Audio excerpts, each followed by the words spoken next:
दरियाए नील से पानी उछाल मारता, साल भर लोग उस पानी को पीते, नहाते, धोते, खेती किसानी के लिए इस्तेमाल करते। में एक बच्ची की कुर्बानी दी जाती है, उसके बाद साल भर के लिए पानी मिलता है। अभी दरिया नील सूख गया है और हर कोई भी अपना बच्ची को देने के लिए तैयार नहीं है। फारूक आजम ने फरमाया, हमारी हुकूमत में ऐसी हरकत आज है, ताकत तो देखो।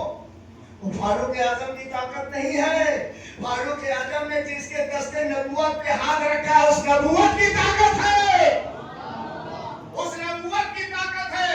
फारूक आजम ने एक तावीज बनाया, रुका लिखा, एक खत लिखा, अब फरमाया दरिया नील पे ले जाके रख देना। बहुत बड़ी नदी है दरिया नील, उस नदी पे ले जाके रख देना। जब नदी पे ले जाके रखे तो धड़ाधड़ दरिया नील से पानी उबाल मारने लगा। और जब उबाल मारने लगा तो इतना उबाल मारने लगा कि लोगों की जरूरत पूरी हो गई। जहां पानी नहीं पहुंचता था वहां भी पानी पहुंचना शुरू हो गया। अभी तक तो दरिया नील में उबाल आता था, लेकिन इतना नहीं आता था। और आज जो उबाल देखा जा रहा है, सैलाब देखा जा रहा है, पहली बार लोग अहले अरब वाले देख रहे हैं दरिया नील में इतना पानी। गए दौड़े दौड़े, कासिद पहुंचा फारूक आजम के बारगाह, हुजूर आपका तावीज हमने रखा, पानी से पूरा दरिया भर गया। हुजूर बता देते क्या लिखे थे। बाबा फरीद शकरगंज औलिया के बारगाह में शख्स आया और क्या बोला, हुजूर बेटी की शादी है, कुछ मदद कर दीजिए। बाबा फरीद ने फरमाया कि एक काम करो, खेत से थैला उठा के ले आओ।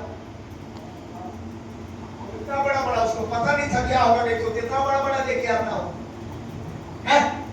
उसको पता नहीं था। ईंट तो ढेरा लाया, बाबा फरीद शकरगंज औलिया 3 बार कुल वल्लाह भाग पढ़े, उसके सामने जोर से दम किए तो तीनों सोना हो गया। कुरान से सूरह इखलास, लेकिन बाबा फरीद की जबान कहां से लाओगे? बाबा फरीद की जबान कहां से लाओगे? बात आ गई फारूक आजम रज़ियल्लाहु तआला अन्हु से। लोगों ने पूछा, हुजूर कौन सा ताबीज है पर दरूद, उसके असहाब पर दरूद, ताबई उसके असहाब अजवाज पर दरूद, उनके खानदान पर दरूद। लिखने के बाद मैंने लिखा था, ऐ दरियाए नील, अगर अल्लाह के कुदरत से तू बहना बंद कर दी है तो तू बंद हो जा। अगर किसी जादूगर ने तुझे रोक के रखा है तो मैं तुझे हुक्म देता हूँ, तू पानी को जारी कर दे।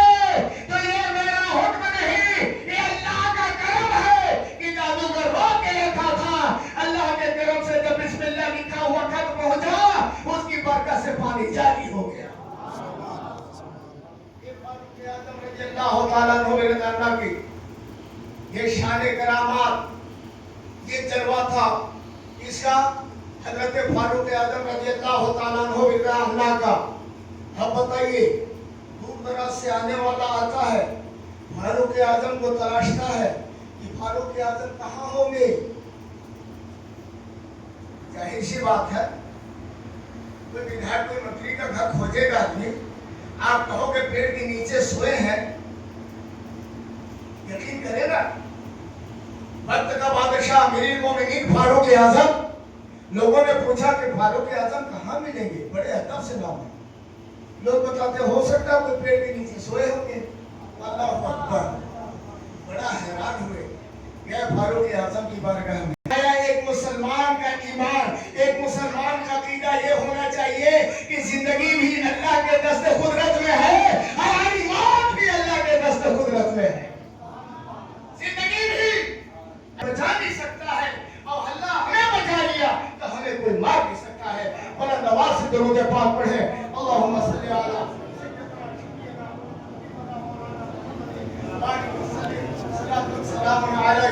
दाइमन आबदन आबदा अजमईन सल्लल्लाहु तआला अलैहि वसल्लम। फारूक आजम है, रात में निकलते हैं, तलवार रखे हुए हैं मियान में, और पूरी बस्ती को गश्त कर रहे हैं, सुन रहे हैं किसके घर में क्या बातें हो रही है, किसको मेरी हुकूमत में किसको क्या परेशानी हो रही है। फारूक आजम निकलते गए, और जब निकले तो देखे कुछ दूरी पर, मोहल्ला से कुछ दूरी पर एक पेड़ के नीचे